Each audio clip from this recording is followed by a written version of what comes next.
El líder del PSC i cap de l'oposició al Parlament de Catalunya ha visitat aquest matí el centre ocupacional de Pindep.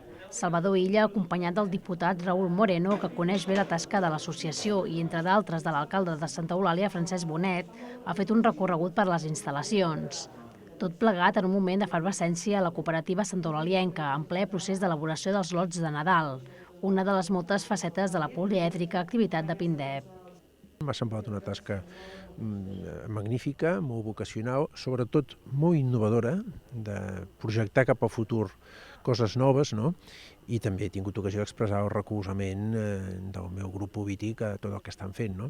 Penso, a més, que és una tasca, diguem-ne, molt transversal, que tots els que ens dediquem a la política hauríem de recolzar, no? Perquè treballa per la inclusió, treballa per persones que necessiten del suport de les administracions públiques i, en fi, estan fent una magnífica tasca, no? A Pindep ha aprofitat la visita d'Illa per demanar suport administratiu i parlamentari pel Pla Pilot d'Habitatge en règim de cessió d'ús que la cooperativa està mirant de tirar endavant a Caldes, però també ha fet dues demandes més vinculades al treball a favor de les persones amb discapacitat. Una altra és la modificació de la llei de les fundacions i associacions en quant a la utilitat pública, per ser declarades d'utilitat pública, que les cooperatives ara no podem entrar i perquè s'obri la porta a cooperatives tipus la nostra, que per funcionament inclús són més democràtics que una fundació, o almenys equiparables a una fundació.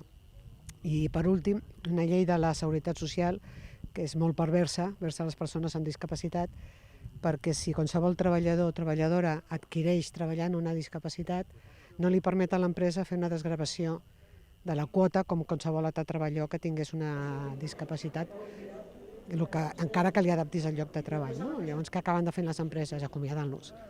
L'estada del líder socialista a Pindep ha estat precedida d'una visita a la seu de l'Ondat Foundation de Parets del Vallès. Aquesta fundació, que promou la pràctica esportiva com a generadora d'hàbits que afavoreixen la inclusió social i la solidaritat, va néixer de la mà de l'alpinista Sergi Mingote, mort fa un any. Mingote era amic de Salvador Illa i impulsor de diversos reptes solidaris amb joves de Pindep.